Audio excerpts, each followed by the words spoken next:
Doctor ভূমি চ্যাটার্জির সাথে কথা বলছিলি? হ্যাঁ। কি বললেন উনি? নিশ্চয়ই রানী রেস্ট করছে। হ্যাঁ, ইউএসজি হয়ে গেছে, পরে কথা বলি দেবে।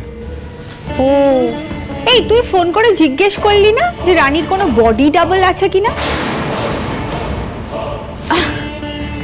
না মানে তাহলে কে শুয়ে রেস্ট করছে বলতো? তুই কি জানিস রানীর কোনো যমজ বোন আছে কিনা? কারণ আসল রানী তো ওখানে নেই। মানে কি উল্টোপাল্টা বলছিস? আমি উল্টোপাল্টা বলছি? নো প্রবলেম, তুই আমাকে বিশ্বাস করিস না। একটা কাজ কর, ডক্টর ভূমি চ্যাটার্জিকে এক্ষুনি একটা ফোন করে জিজ্ঞেস করতো যে কাকে শুইয়ে উনি ইউএসজিটা করলেন। আসল রানী তো ওখানে নেই জয়। লুক অনিশা, শোন না জয়, ডক্টর ভূমি চ্যাটার্জি খুব কায়দা করে রানীকে বাড়ি থেকে বের করে নিয়ে গেছে। কারণ ওর মেডিকেলে চান্স পাওয়া সত্ত্বেও ওর হাজবেন্ড তোর ডাক্তারি পড়াটা বন্ধ করে দিয়েছিল। কিন্তু তুই তো তোর বউকে চিনিস, ওই মেয়ে কারোর কথা শোনার পাত্রই নয়। তাই ডক্টর ভূমি চ্যাটার্জিকে হাত করে বাড়ি থেকে বেরিয়ে গেছে, আর এখন তোকে মিথ্যে কথা বলে চেক আপের নাম করে ক্লাস করছে। বাজে কথা বলা বন্ধ কর অনিশা। আমাদের মাঝখানে এসে গন্ডগোল আর পাকাস না। এমনিতেই আমি 3 দিন ধরে রানীর সাথে কথা বলিনি, তার মধ্যে তুই এসব বলে যাচ্ছিস। রানী আজ প্রথম ক্লাস করতে গেছে মেডিকেল কলেজে, দেখতে চাস? আরে বাবা, আমি ভুল বলছি না, রানী নেই ভূমি চ্যাটার্জির চেম্বারে, আমি নিজে খবর নিয়েছি। আচ্ছা ফাইন, নো প্রবলেম, আমাকে বিশ্বাস করিস না, তুই একটা কাজ কর, ভূমি চ্যাটার্জির চেম্বারে চলে যা, দেখে নে। তবে বেস্ট হবে যদি তুই এক্ষুনি আমার সঙ্গে মেডিকেল কলেজে যাস, তাহলেই তো দেখতে পাবি যে রানী ক্লাস করছে। তুই এখনো বাজে কথা বলে যাচ্ছিস অনিশা, আমি তোকে বিশ্বাস করি না। দেখ অনিশা, তুই আমাকে ভালো করে চিনিস, তোর যদি একটা কথাও মিথ্যে হয় না, আমি কিন্তু সবকিছু ভেঙে চুরমার করে দেবো, আর তোর মুখ কোনোদিন দেখবো না। ঠিক আছে, আমার মুখ দেখতে হবে না, তবে আগে আমার সঙ্গে মেডিকেল কলেজে তো চল, তাহলেই নিজের চোখে দেখতে পাবি যে তোর বউ তোর জেনুইন প্রবলেমসগুলোকে নিয়ে কিভাবে খেলছে। দেখ জয়, আজকে যদি রানীর ভালো মন্দ কিছু একটা হয়ে যায় না, তার সব দায় এসে পড়বে তোর ওপরে। কি হলো? আমার দিকে ওইভাবে তাকিয়ে কোনো লাভ হবে না, ইটস রিয়ালিটি। দেখ, আজকে যদি রানী বা রানীর বাচ্চার কোনো ক্ষতি হয়, তাহলে কিন্তু হাত করা পড়বে তোর হাতে। আর শোন, অন্য কেউ হলে আমি এত ভাবতাম না, তো টাইম নেই আমার। শুধুমাত্র ব্যাপারটা যেহেতু তোকে ঘিরে, সেই জন্য এতগুলো কথা বলছি। আমার জীবনে তোর একটা আলাদা জায়গা ছিল, আছে, আর সেটা চিরকাল থাকবে। আমি চোখের সামনে দেখতে পাচ্ছি যে তোর ক্যারিয়ার, তোর জীবন, তোর সবটা শেষ হয়ে যেতে চলেছে, তারপর আমি কি করে চুপ করে থাকবো? রানী আমার সাথে এটা করতে পারে না, আমি তোকে বিশ্বাস করি না, করি না। বিশ্বাস করিস না তো আমাকে? ঠিক আছে, তাহলে নিজের চোখেই দেখবি, চল চল চল চল। Please sit down. আজ তোমাদের প্রথম দিন, সেজন্য তোমাদের সবাইকে মোস্ট ওয়েলকাম। ইনি হচ্ছেন তোমাদের প্রিন্সিপাল প্রফেসর একে মিত্র। ইনি তোমাদের অ্যানাটমি পড়াবেন, ঠিক আছে? অনেক শুভেচ্ছা এবং অভিনন্দন তোমাদের সবাইকে। আজ থেকে 5 বছর পরে বিভিন্ন জায়গায় তোমরা ডাক্তার হয়ে রোগীদের সেবা করবে। ডাক্তার হিসেবে সমাজের প্রতি তোমাদের যে দায়বদ্ধতা আছে, সেটা তোমরা সারা জীবন পালন করবে। একজন ডাক্তারের যা আদর্শ হওয়া উচিত, তার থেকে কখনো তোমরা বিচ্যুত হবে না।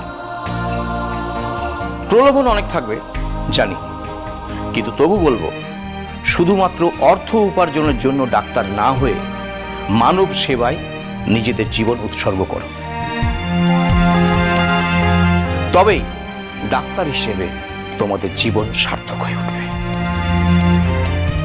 এরপর কে কতদূর যেতে পারবে সেটা তোমাদের বুদ্ধিমত্তা, তোমাদের মেধা, বিচার বোধ সবকিছুর উপর ডিপেন্ড করবে। প্রফেসর মিত্র আগামী দিনের জীবন সম্পর্কে তোমাদের কিছু কথা বললেন। আশা করি ভবিষ্যতে তোমাদের এগিয়ে যেতে ভীষণ সাহায্য করবে। ওয়েল, তাহলে তোমরা মন দিয়ে ক্লাস করো। ওকে, বেস্ট অফ লাক। শিওর। আজকে আর কিছু পড়াবো না তোমাদের, আজ শুধু ইন্ট্রোডাক্টরি একটা সেশন হবে। আর সবার সঙ্গে আলাপ পরিচয় করে নেওয়াটাও দরকার, তাই না?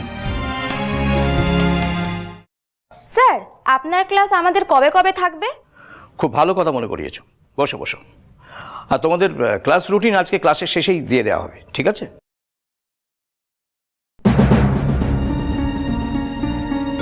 আচ্ছা, তোমার নাম রানী দেবরায়, রাইট? হ্যাঁ স্যার। তোমার ডিটেলসটা পড়ছিলাম, তুমি মেনশন করেছো যে তুমি প্রেগনেন্ট।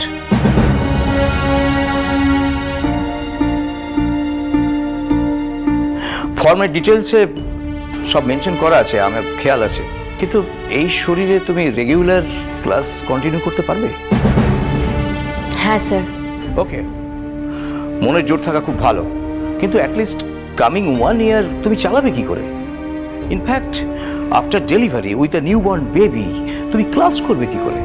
আর তোমার কি মনে হয় যে এটা পসিবল? পসিবল স্যার, আর আমি পারবো, কোনো অসুবিধা হবে না।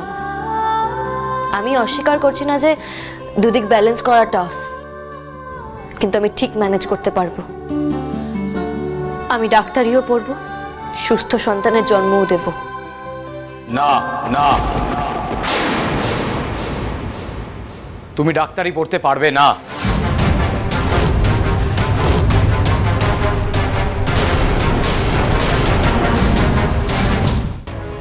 আমি তোমাকে বারণ করেছিলাম রানী, দুটো একসাথে করা যায় না।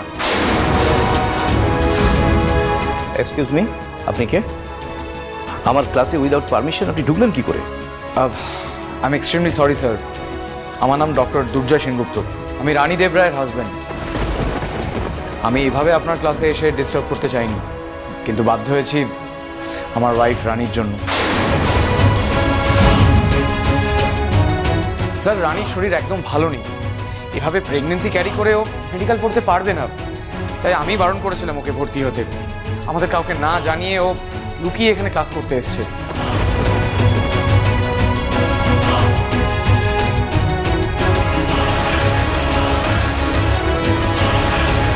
কি করছো কি দুর্জয়?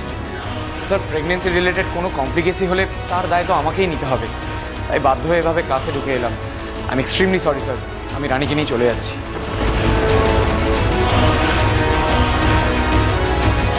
চলো।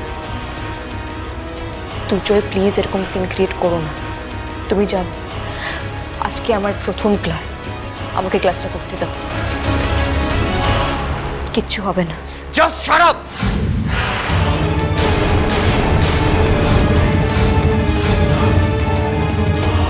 আমি তোমাকে বলেছিলাম তুমি পড়বে না, সেটা সবার সামনে জানিয়েও দিয়েছিলাম। এভাবে আমাকে ঠকানোর মানে কি রানী? এসো আমার সাথে। প্লিজ দুর্জয়, এরকম করো না। তুমি সবার সামনে আমাকে এইভাবে অপমান করতে পারো না। ছাড়ো আমাকে। Don't do this Durjoy, please don't. আগে বাড়ি গিয়ে জবাব দেবে, যেটা বারণ করেছিলাম সেটা কেন করলে, তারপর চলো। না, দেব না, আমি কোনো উত্তরই দেব না। তোমার সব কথা শুনতে আমি বাধ্য নই। হাতে লাগছে, ছাড়ো।